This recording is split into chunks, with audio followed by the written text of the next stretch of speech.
नमस्कार साथियों, आज हम समीसर विश्लेषण बुक स्टार्ट कर रहे हैं जो कि BSc BEd third year maths second grade और फर्स्ट ग्रेड के अंदर यहाँ से क्वेश्चन पुटअप होता है साथियों। तो आज का जो हमारा टॉपिक रहेगा वो समीसर संख्याएं। सर्वप्रथम हम ये समझने की कोशिश करेंगे कि समीसर संख्याएं किसे कहते हैं, अर्थात समीसर संख्याएं इसकी जो उत्पत्ति है वो किस प्रकार से हुई है साथियों। तो सर्वप्रथम हम इंट्रोडक्शन और प्रस्तावना के अंदर इसको खोजने की कोशिश करते हैं साथियों। इसकी जो आवश्यकता है वो हमें क्यों महसूस हुई।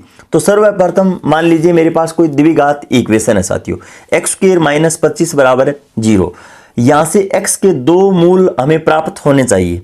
तो यहाँ से देखिए स्टूडेंट्स, इसको सरलीकरण करने पे तो यहाँ पर x के जो मान हमें प्राप्त हुए हैं वो वास्तव में रियल नंबर है। वास्तव में क्या है? रियल नंबर है।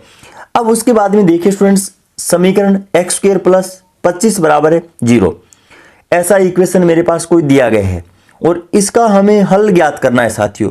तो यहां पर देखिए एक्स स्क्वायर बराबर माइनस 25, इसका अर्थ ये हुआ यहां पर x की जगह में कोई रियल नंबर अगर रख दूं तो मेरे पास ऋणात्मक 25 मान प्राप्त होना चाहिए साथियों। लेकिन ऐसी कोई संख्या होती नहीं है जो हमने आज तक पढ़ी है साथियों।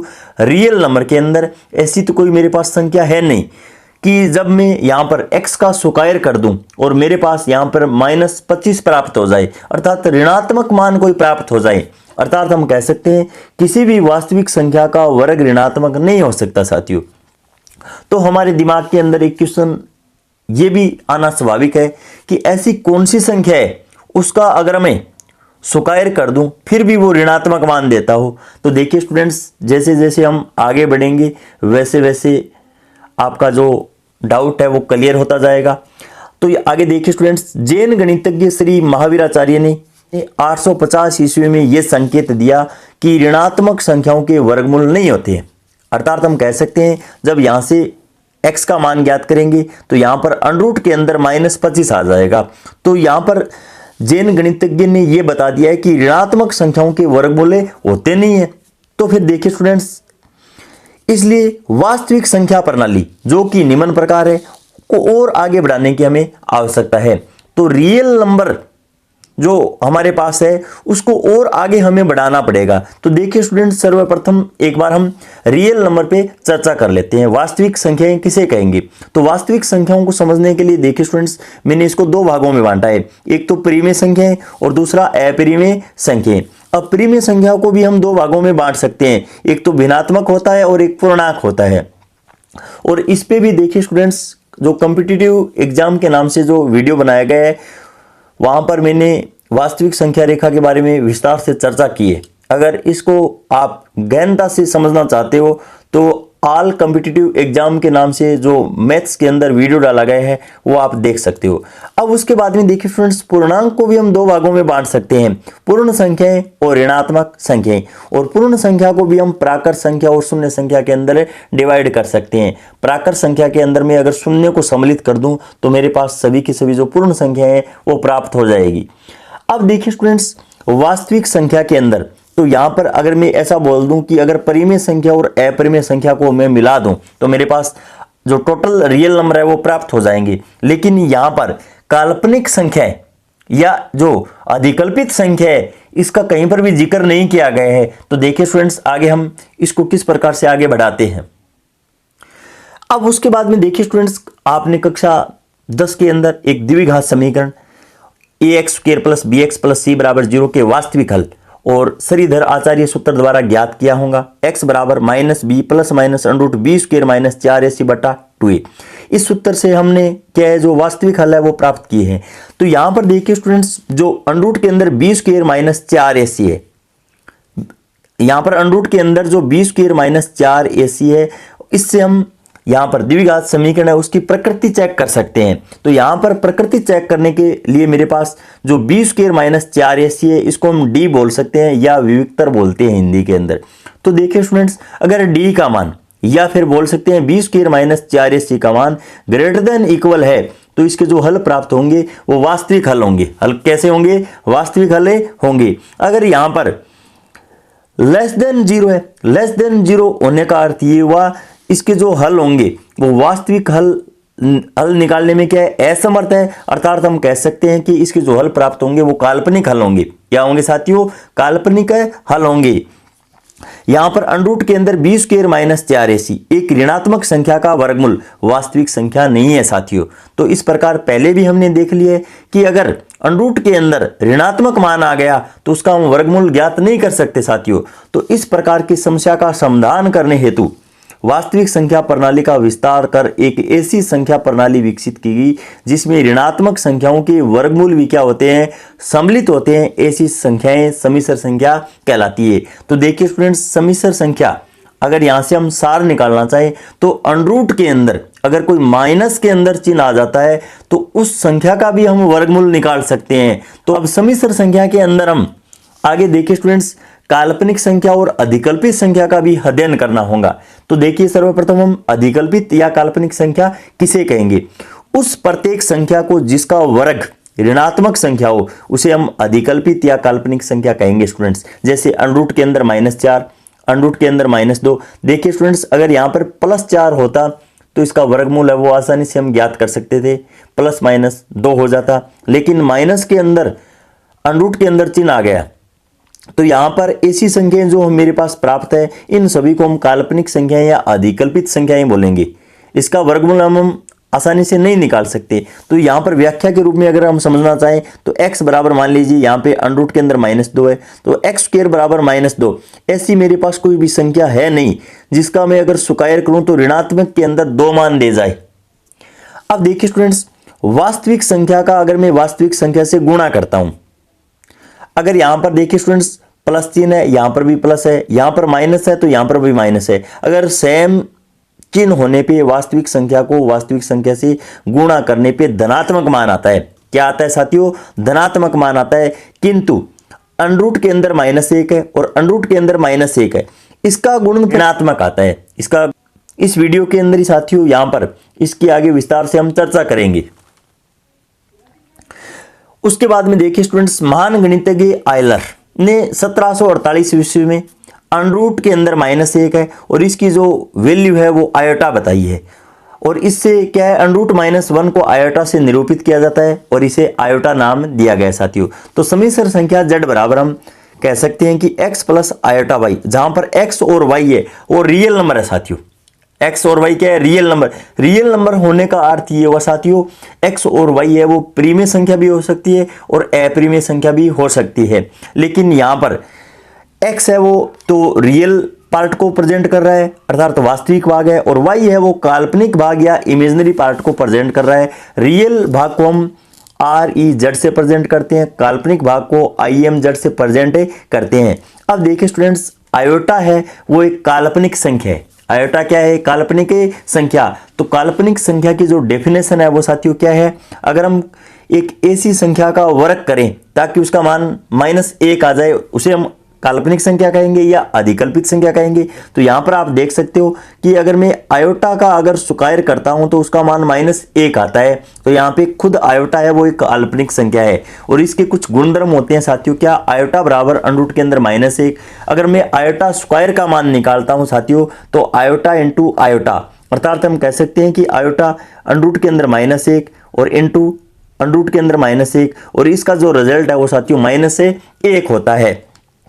लेकिन आयोटा स्क्वायर बराबर अंडरूट -1 इंटू अंडरूट -1, अगर यहां पर अंडरूट के अंदर -1 का होल स्क्वायर कर देते हो और -1 का होल स्क्वायर 1 होता है और इस तरीके से 1 अगर लिख देते हो तो ऐसा लिखना गलत है साथियों, क्योंकि अंडरूट के अंदर -1 एक काल्पनिक संख्या है साथियों। और काल्पनिक संख्या के अंदर मेरे पास आयोटा एक ऐसी संख्या है, अगर मैं उसका स्क्वायर करता हूं तो अंडरूट के अंदर -1 वैल्यू देता है। बाकी ऐसा कोई भी मान नहीं है कि वो अगर हम उस संख्या का स्क्वायर करें और ताकि वो ऋणात्मक संख्या के अंदर आपका मान है वो प्रेजेंट कर दे, ऐसी कोई संख्या इस संसार के अंदर विद्यमान नहीं है। तो एक काल्पनिक संख्या है वो आयोटा है साथियों।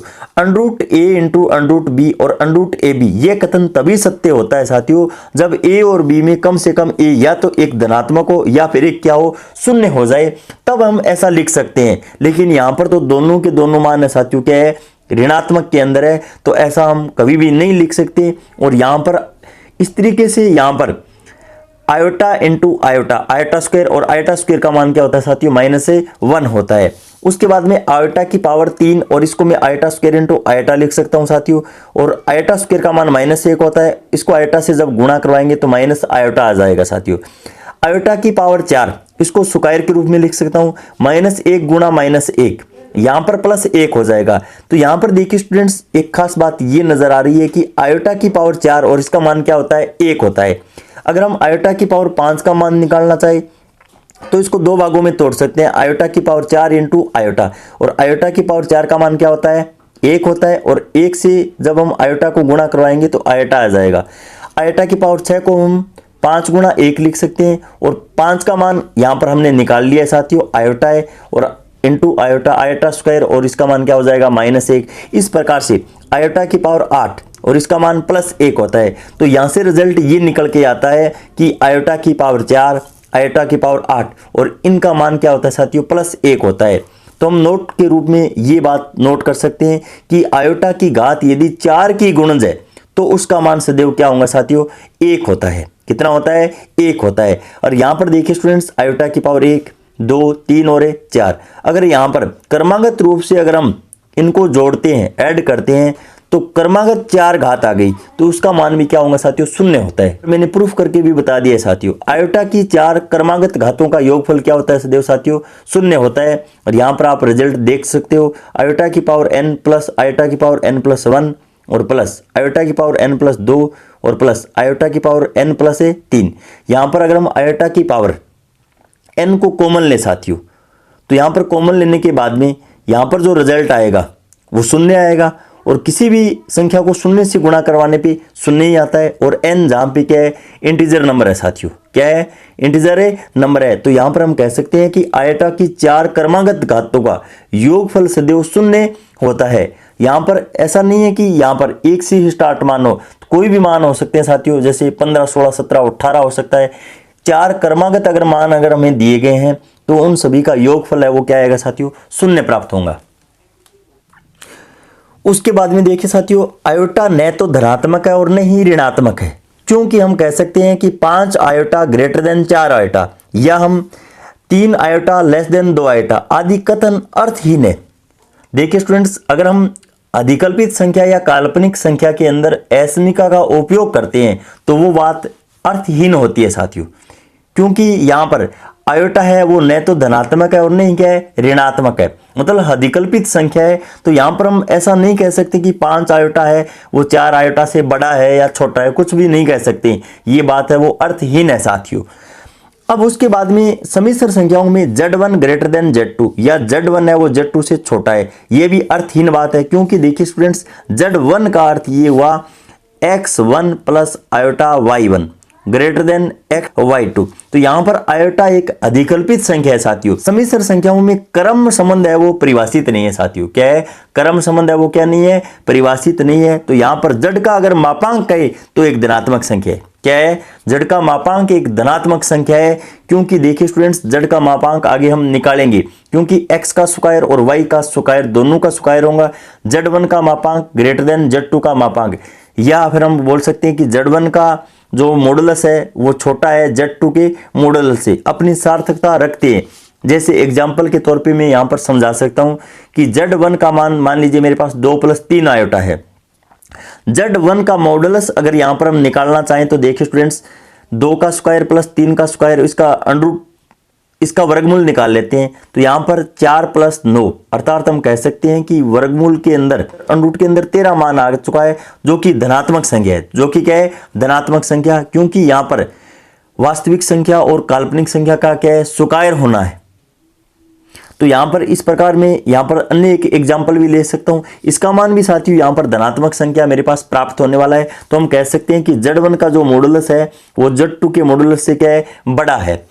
अब उसके बाद में आयोटा की पावर -1 अर्थात 1 आयोटा, और इसका मान साथियों माइनस आयोटा होता है।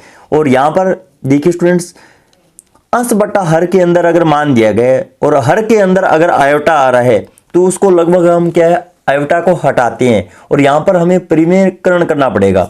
अर्थात हम कह सकते हैं जो नीचे मान दिया गया है उसका ऋणात्मक मान से ऊपर नीचे क्या है, गुणा करवा देंगे, तो यहाँ पर माइनस आयोटा और यहाँ पर भी माइनस आयोटा, तो यहाँ पर देखिए स्टूडेंट्स माइनस से माइनस कैंसिल हो गया, आयोटा और बट्टा, iota into iota, iota square हो गया साथियों, और आयोटा स्क्वायर का मान क्या होता है, -1 होता है, तो यहाँ पर माइनस आयोटा है वो निकल कर आ जाएगा मेरे पास मान। अब उसके बाद में आयोटा की पावर -2, 1 बटा आयोटा स्क्वायर, और आयोटा स्क्वायर का मान क्या होता है साथियों, -1 होता है। यहाँ पे इसका परिणामी रूप से रिजल्ट है वो -1 निकल कर आ चुका है, और आयोटा की पावर -3, अर्थात हम कह सकते हैं 1 बटा आयोटा की पावर है 3। अब इसको देखिए स्टूडेंट्स, आयोटा से ऊपर नीचे अगर हम गुणा करवाते हैं तो देखिए स्टूडेंट्स आयोटा और आयोटा की पावर है 4, आयोटा की पावर 4 का मान क्या होता है 1, तो इस प्रकार हम कह सकते हैं इसका रिजल्ट है वो आयोटा निकल कर आ चुका है। आयोटा की पावर -4, इसको मैं 1 बटा आयोटा की पावर 4 लिख सकता हूं, और यहाँ पे 1 बटा 1 अर्थात 1, आयोटा की पावर 0, और इसका मान क्या होता है साथियों 1 होता है। उसके बाद में देखिए स्टूडेंट्स समिश्र संख्या, और समिश्र संख्या को हम z बराबर x प्लस आयोटा वाई रूप में प्रेजेंट कर सकते हैं। ये इसका वास्तविक भाग है, ये इसका क्या है काल्पनिक भाग है। अब यहाँ पर महत्वपूर्ण कुछ बातें होने वाली हैं, देखिए स्टूडेंट्स नोट के अंदर, अगर y नॉट इक्वल टू 0, मतलब यहाँ पर जो काल्पनिक भाग है कुछ ना कुछ, तो यहाँ पर z है वो काल्पनिक संख्या कहलाएगा। क्या कहलाएगा, z है वो काल्पनिक संख्या कहलाएगा स्टूडेंट्स, z बराबर x प्लस आयोटा y। तो देखिए स्टूडेंट्स उसके बाद में सेकंड कंडीशन, अगर y बराबर 0 है, y बराबर 0 होने का अर्थ ये हुआ कि z का मान है वो केवल x के बराबर है, x मतलब वास्तविक भाग के बराबर है, तो उसको हम विशुद्ध वास्तविक बोलेंगे, प्योरली रियल बोलेंगे। प्योरली क्या है, रियल संख्या होंगी वो। अगर मेरे पास देखिए स्टूडेंट्स x बराबर 0 है और y का मान नॉट इक्वल टू 0 है, तो यहां पर आप देख सकते हो z है वो एक विशुद्ध काल्पनिक होगा। विशुद्ध क्या होगा, काल्पनिक होगा, अर्थात हम कह सकते हैं कि प्योरली इमेजिनरी होगा। यहां पर x बराबर 0 रख देंगे तो देखिए स्टूडेंट्स आयोटा y बचेगा, और आयोटा क्या है, एक काल्पनिक भाग है। अब उसके बाद में देखिए स्टूडेंट्स सभी वास्तविक एवं काल्पनिक संख्याएं समिश्र संख्याओं की ही क्या है, एक विशेष रूप है। अब कर्मित युग्म के रूप में समिश्र संख्या का अध्ययन करेंगे। z बराबर x प्लस आयोटा y को हम x, y से भी निरूपित कर सकते हैं साथियों, और जहां पर x और y है वो रियल नंबर में से ही कोई दो संख्याएं हैं। युग्म का प्रथम अवयव है वो वास्तविक भाग कहलाता है, युग्म का जो द्वितीय अवयव है वो काल्पनिक भाग कहलाएगा साथियों। क्या कहलाएगा, काल्पनिक भाग कहलाएगा। अब एग्जाम्पल के तौर पे देखिए स्टूडेंट्स 1 + 2 आयोटा है, इसके अंदर अगर हम रियल भाग खोजना चाहें तो वो तो 1 है, जबकि काल्पनिक भाग है वो क्या साथियों 2 है। इसको अगर मैं कर्मित युग्म के रूप में अगर लिखना चाहूं साथियों तो देखिए स्टूडेंट्स 1 और 2 लिख सकता हूं। क्या है, 1 और 2 लिख सकता हूं। तो यहां पर देखिए स्टूडेंट्स x, y अर्थात x का मान यहाँ पे 1 और y का मान क्या है 2 है। अगर z बराबर मेरे पास 4 दिया गया है तो इसको मैं कर्मित युग्म के रूप में अगर लिखना चाहूं, समिश्र संख्या है, तो यहां पर मतलब ये हुआ आयोटा और इसका गुणांक है वो 0 के साथ लिख ले, तो यहां पर 4 और 0 आ जाएगा, -3, और यहां पे z बराबर रियल भाग तो -3 है, और यहां पे इमेजिनरी जो भाग है वो 0 है साथियों, तो यहां पे -3 और 0। अब देखिए स्टूडेंट्स अंडरूट के अंदर -2 दिए गए, इसको अगर मैं कर्मित रूप में लिखता हूं तो फिर किस प्रकार से लिखूंगा। देखिए स्टूडेंट्स यहां पर कुछ विशेष बात बनने वाली है। तो यहां पर देखिए स्टूडेंट्स अंडरूट के अंदर -2 लिखा गया है, इसका अर्थ ये हुआ यहां पर ये अधिकल्पित या काल्पनिक संख्या है, तो यहां पर जो रियल भाग है वो तो कुछ है नहीं, तो यहां पे 0 प्लस, और यहां पे अंडरूट -2 को मैं साथियों अंडरूट के अंदर -1 और अंडरूट 2 इस रूप में लिख सकता हूं। अब यहां पर देखिए स्टूडेंट्स अंडरूट के अंदर -1 का जो मान होता है वो आयोटा होता है। क्या होता है, आयोटा होता है, और इसको अगर मैं कर्मित युग्म के रूप में लिखना चाहूं, यहां पर रियल पार्ट है वो तो 0 है, जबकि यहां पर जो काल्पनिक भाग होगा वो √2 हो जाएगा। तो इस प्रकार 0 और √2 है इसके कोऑर्डिनेट हो जाएंगे। 0 को मैं यहां पर समिश्र संख्या के रूप में कर्मित युग्म के रूप में लिखना चाहूं तो साथियों 0 0 लिखूंगा। आयोटा को मैं देखिए स्टूडेंट्स 0 और 1 लिखूंगा। अधिक स्पष्ट रूप में प्रत्येक समिश्र संख्या दो वास्तविक संख्याओं का एक कर्मित युग्म है साथियों। वास्तविक संख्याओं का क्या है, एक कर्मित युग्म है। समिश्र संख्याओं का समुच्चय है, उसको हम किस प्रकार से प्रेजेंट करेंगे। तो देखिए स्टूडेंट्स यहाँ पे कॉम्प्लेक्स नंबर अर्थात हम c से प्रेजेंट करेंगे x प्लस आयोटा y, और जहां पर x और y है वो रियल भाग में से होने चाहिए। इसको अगर मैं कर्मित युग्म के रूप में लिखना चाहूं तो x, y साथियों, और जहां पर x और y है वो रियल भाग में है, तो यहां पर r × r और इसका मान r²।